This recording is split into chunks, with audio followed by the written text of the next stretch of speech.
Hello and welcome to Atelier Sandrine Moji. Today we are going to talk about gouache. Daniel Smith have launched a range of extra fine gouache. I have the dot card here, which I'm going to sample for you. And I also have 17 full tube colors that I'm going to use to do a painting, to test the gouache not only on a color wheel or as samples, but actually for a real painting. Are you ready? Let's go! In this video, I'm going to paint a color wheel on white and on black, and I'm going to do a chart of the primary and secondary colors, but also all the neutral colors that I have.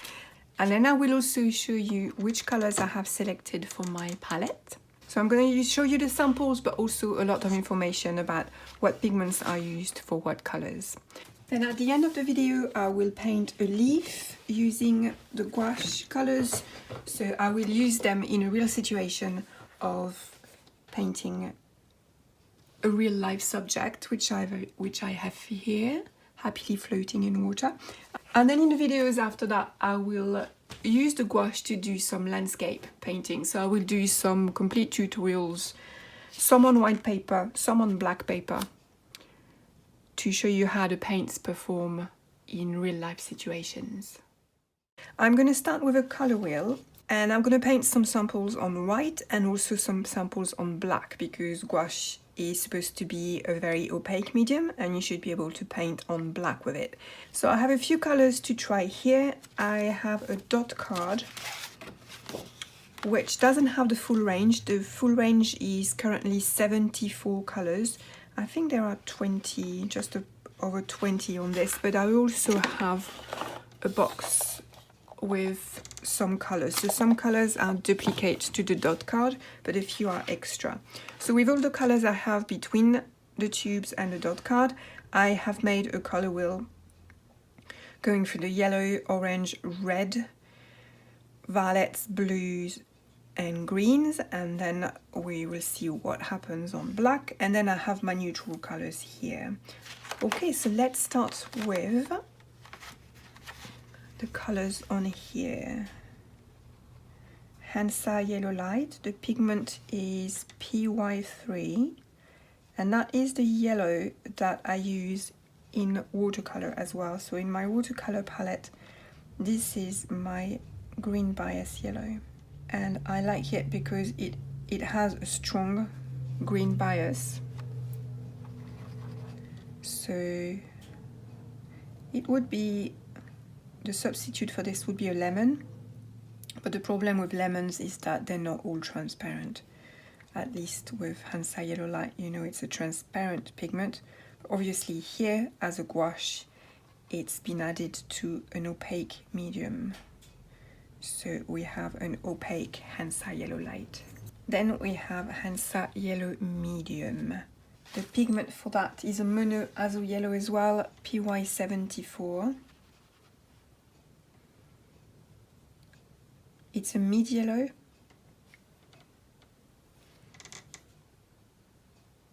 It's a very strong, very saturated, beautiful yellow. The light fastness for Hansa Yellow Light is 1, being the strongest. PY74 is 2, so it's not quite as light fast, but in terms of painting, a 2 is still acceptable. It will not fade easily or quickly. The next one is Hansa Yellow Deep. Hansa Yellow Deep is PY65.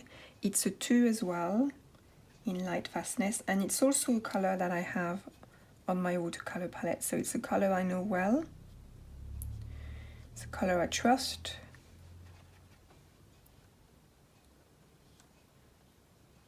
And in gouache, just as in watercolor, I like paints that are made of a single pigment as much as possible to reduce the risk of mixing muddy washes or muddy colors by mixing too many pigments that include too many pigments in their formulation.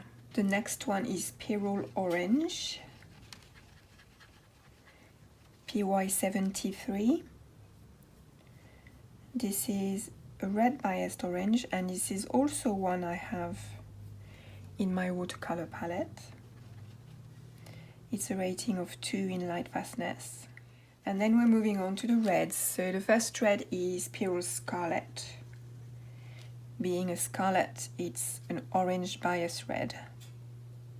And again, a color I have in my watercolor palette, so it's a red I know well. The pigment is PR255. It's a very good pigment, rating of 1 for light fastness. It mixes very strong orange colors. The next red is a mid-red, Pyrrole Red,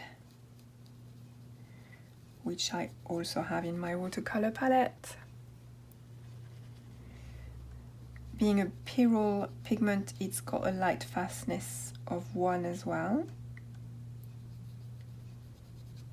Again, it's a single pigment. All of these so far are single pigments.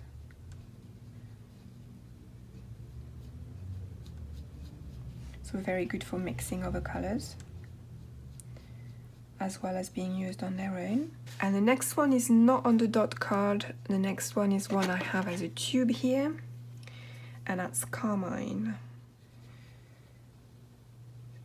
Carmine is a violet bias red, which I also have in my watercolor palette. So far all these pigments are pigments I'm familiar with, because I have selected them to be in my palette, so I know they're pigments that I trust. Being violet biased, Carmine mixes bright purple and dull oranges. The next color is Quinacridone Magenta, PR122. It's a light fast magenta, so it's between red and purple. It's a red biased violet. It's got a rating of 2. And I can see here painting these that I'm going to have to do several layers on the black paper, on the black card. Just with one layer, some of the colors I've got trouble covering.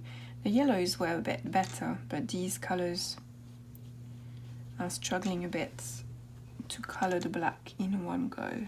Then I've got Quinacridone Purple, which I have in a tube, PV55. That's a slightly muted purple, very rich, but again not the brightest against the black because it's quite a dark color in itself really. I need to mix it with some white, I think, to make it stand out more against the black. Then we've got a color I'm not familiar with because it's what I would call a proper gouache color. It's a color you wouldn't have in watercolor so much because it is mixed with a white. So it is not transparent, even if the pigment is transparent in the first place, because it's mixed with a white. It cannot make a transparent paint, and you can see straight away because there's white in the formulation that it covers the black very well. So this is PR122. It's the same pigment as the magenta, but with it there's a white, there's titanium white mixed with it in the tube, and that covers the black completely. Then Lavender. That's a beautiful blue. And again, same principle.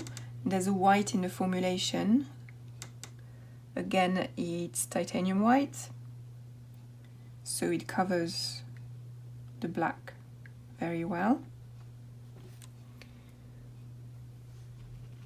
And it also has ultramarine violet in it and ultramarine blue,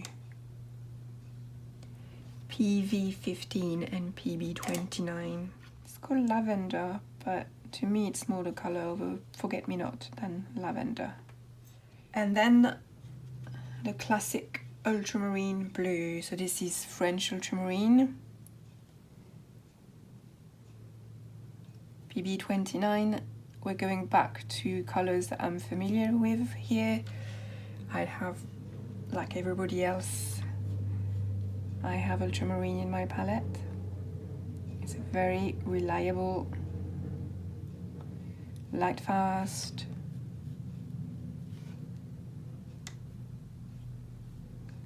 clear saturated blue. And then I have Indian Throne, which is not on the dot card, but I have it in tube because it's a color I use a lot in watercolor. PB60, so I wanted it in my gouache palette as well. It's a very dark blue.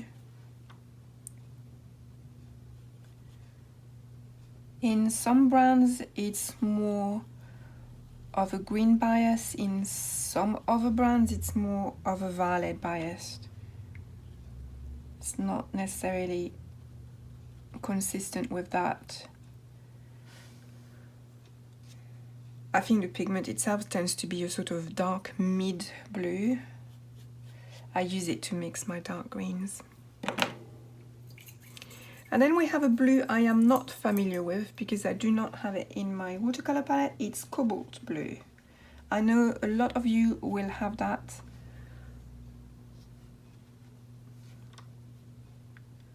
When I do workshops, I see a lot of people with cobalt blue in their palette, especially landscape painters.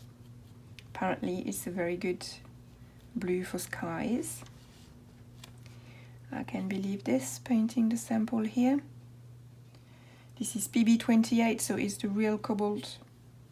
And then I have Permanent Green Light, which is a mix of the Hansa Yellow Light mixed with a tallow green.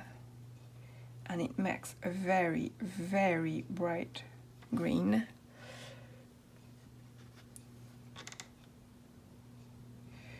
Which I don't think can be used on its own. I don't know anything in the world that is that color, in the natural world anyway. It's very, very saturated, slightly blue bias green. And then I have a sap green here in the tubes. I don't have it on the dot card, but I have it in the tubes because it's a green that I use in my watercolors. So it's going more towards yellow. It's a mid-green really. Very muted though. A bit more natural perhaps than the one before. And then the last one is a green as well. It's Spring Green. So Spring Green is a mix of nickel titanate yellow, PY53, with a tallow green, PG36, and another yellow benzimidazolone PY151, which is more of an orange bias. And because there's a touch of orange bias in there, it's a little bit less saturated than the Permanent Green Light that we had there. Now we're going to try the neutral colors. So to start with, I have Yellow Ochre. Yellow Ochre rates 1 in permanence. It's PY43, so that's actually the real Yellow Ochre, not mixed with anything else. Then Rose Sienna. Rose Sienna is PBR7, so it's an earth pigment, the real earth pigment. It's not a substitute. Slightly more orangey than the Yellow Ochre. And then Indian Red. Indian Red I don't have on my palette, so I'm not familiar with it. Indian Red is PR101, so this time we do have a substitute. It's not a real earth color, it's an iron oxide. It's a very reddish brown, especially when you dilute it. Then Burnt Sienna. Burnt Sienna is the real PBR7. It's an earth pigment. All of those are rated 1 in light fastness because they're the real earth colors. Then we've got Burnt Umber, which is what I would call a true brown. It's got slightly reddish undertones to it, but it is a proper brown. It's great paint wood. Then raw umber I have in a tube here. Raw umber is also the real earth pigment. It's also a true brown but greener than the burnt umber. Between those two, as far as I'm concerned, this is all the browns that you need in your palette. If you do want a brown, rather than just mixing your own, burnt umber and raw umber, that's all you need really. Anything else you can get by mixing some primaries with those two. Then we've got an interesting color called buff titanium. So buff titanium is made of titanium white, but it's got a sort like slightly beigey color to it, I would say, a bit like mastic. It's very useful if white is too harsh. You can use buff titanium instead, and you can see because it is a white that it covers the black very, very well. And then the proper titanium white. Titanium white, in my opinion, is the best white because it's the most opaque. So if you're going to use a white, you might as well go for the most opaque possible. And again, it will cover the black card completely. And then lamp black PBK6. It's a very black, very dark, with a lot of covering power. Waters down to a nice neutral grey. And obviously, on top of the black card, it doesn't do anything. And that's all the colors I have. So you can see both on the color wheel and the neutral colors here that if even with a single layer, I've managed to cover the black quite well. So if I do another layer, for example, let's try another layer on the yellow here to see the difference with a second layer. A bit more water. You see, just by 2 layers, you get a good coverage. But you really have to let it dry between the layers. You have to let it dry properly, because if you don't, you end up removing more paint than you add. So that's one thing with the gouache. When you paint several layers, you really need to let it dry very well between layers. But there's a good coverage of black. There's some very strong colors on white paper. They're very saturated, very pure. I was a little bit worried that in a medium that is opaque, the saturation would get lost a little bit compared to the watercolors, but it isn't. If you look at the French ultramarine here, or all the yellows, they are very saturated and they're very close in color to what the watercolors are. There's a good range of neutral colors. Again, they've covered the black card quite well.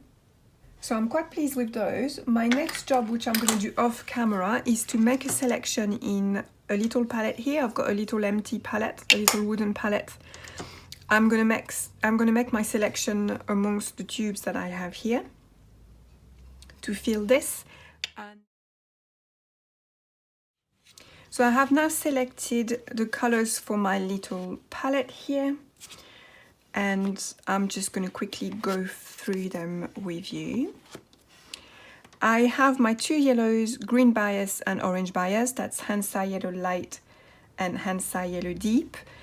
I haven't put the orange in there because I've got Pyrrole Scarlet, and Pyrrole Scarlet mixed with Hansa Yellow Deep will make an orange, so the orange was a bit redundant and I needed the space for something else.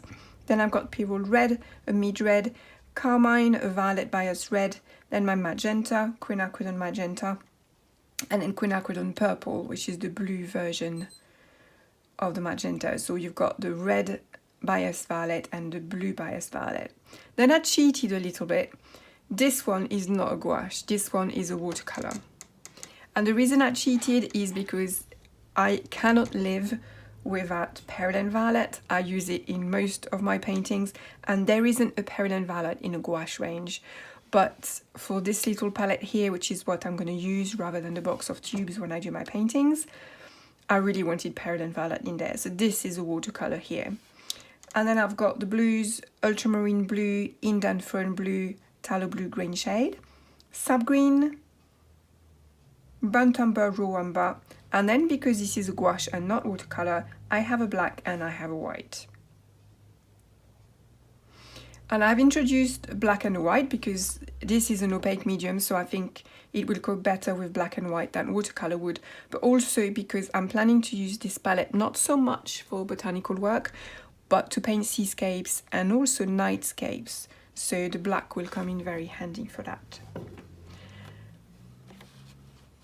Now I'm going to put this here to the side. And I'm going to go on and paint that leaf. So this is a project I'm doing on Patreon at the moment. I'm painting a Brunera. And as part of that project, I have been painting a leaf in a variety of media to compare. And then I will decide for the real project which one I'm going to go with. So I have my palette here, which is a ceramic palette, which is a palette that I use a lot. There's a video coming up about this palette as well. It's a Medine palette, and I will put a link in the box, in the description box underneath the video as well. Okay, so I'm going to start with mixing a dark green with the sap and a touch of Indian fern blue, and with that I'm going to paint the veins. Now remember that the veins is a network, so everything needs to be connected. You can't leave any gaps. And I'm letting the paint run out as well on my brush in some places, so that the green isn't completely the same everywhere.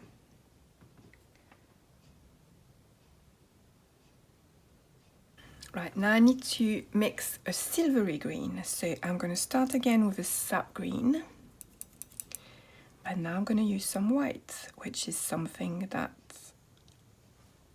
I don't normally do, working primarily in watercolor. And I'm going to also use a tad of blue. I'm going to go with tallow blue green shade because it's got a turquoise hint to it, and that's going to help with the silvery side of what I want to do here. Let me show you what color I have here.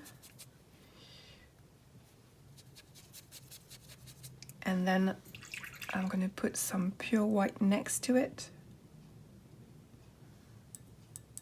Just the slightest little hint of green in there because I didn't rinse my brush properly, and that's enough to make that color. And I'm going to go in between the veins. So close to the veins, I've got a bit more color. And then the closer I get to the center, the whiter it gets. And I'm picking up a bit of green from the veins as well to add a bit of color. Those paints are very creamy, so they blend beautifully. And because they dissolve when you work them like this, you can re-wet the green with the white that you're adding, and it will blend in the white. So you can work the paint quite a lot compared to watercolor.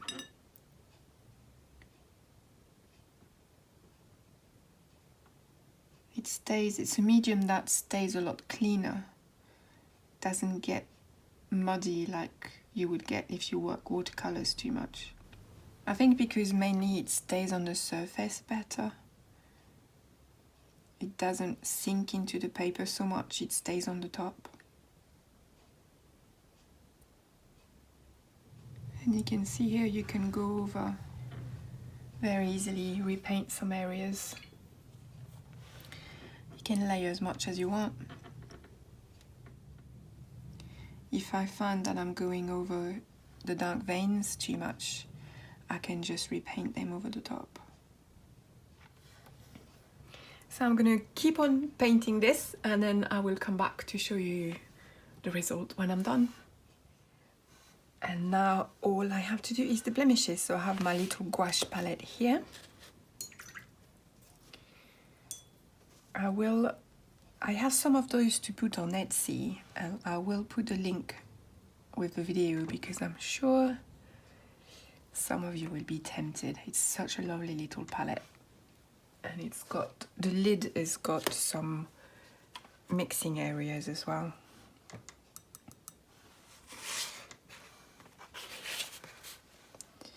So I'm gonna copy the same blemishes as I had with the pencil, the colored pencil. I've quite enjoyed working with the gouache. Okay, that's it.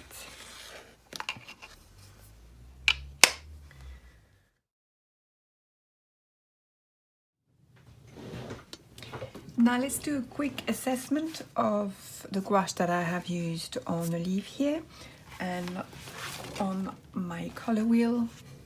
The consistency of the paint is very creamy, so it was very easy to paint with and actually really pleasant to paint with. The colors blended really well. They layered well as well, as long as I left plenty of drying time in between the layers. So generally the workability is very good. What really surprised me, I must admit, is that you could get the colors as bright as this in a medium which is opaque. You know how much I love my watercolors and I love the transparency of them and the sort of glowing quality that it gives them. And I suspected that having a medium which is opaque would take some of the saturation away, some of that really brilliance in the pigment, and it didn't. The colors I have here on the color wheel are very bright, very saturated, in spite of the pigments being mixed in an opaque medium. For some colors there was a slight drying shift. They were lighter when I painted them and they went a little bit darker as they dried. And the pure colors on their own didn't quite cover the black, apart from the colors that already have a white mixed in the formulation. So when I do my tutorials on the black paper in the forthcoming videos, I will probably have to mix a bit of white with the colors as well to cover the black completely. Now for the color selection in the palette. There are 74 colors, so you would think I found all the colors I wanted, but there was a couple of colors that I missed very much. One of them is, I think, quite a strong omission for everybody. The other ones are just a personal choice. So the one that I think is a strong omission for everybody is the pink. There is no decent pink in the range as of the time I'm making this video. The only true pink is opera pink, and Daniel Smith themselves rate it as a 4 on permanence, which means it's fugitive, it's gonna fade. Now, not having a pink in gouache is not as much as a problem as not having a pink in watercolor, because you can always take your magenta or your violet biased red and mix it with some white and you get a pink. So you can get a pink that way. But if you're gonna have one single pink in the range, why not quinacridone pink? Why the one that will fade? I don't really get that. And I think the range would really be improved by having a proper pink that will not fade. The other colors that I would miss are Nickel Azo Yellow, which is a color that I use a lot in watercolor. It's a very pure golden pigment. Perylene Violet, I use it in almost every painting I make. So Perylene Violet, I've actually cheated on my little gouache palette that I made here. I've actually added one watercolor here. I've got Perylene Violet. I can't live without it, and I think it should be in the range. The other one is Rich Green Gold. I really like Rich Green Gold. That's easily mixed if you have Nickel Azo Yellow, but as Nickel Azo Yellow is not in a range, It would be a bit more problematic to mix rich green gold. And then the last one, which is also, I think, something that could be improved in the watercolor range, is that I cannot find a green in Daniel Smith that I really love and use as a base for most of my mixing. It goes from that type of green, which is very saturated and not very natural, to sap green, which is too muted. And there doesn't seem to be one in between that would be a saturated green but not too garish. But I'm very picky with my greens. I'm a botanical artist. I get that not everybody needs the perfect green to mix their base. So these colors that I've just been talking about are just my personal choices. But the pink, I think, would really be beneficial to the range.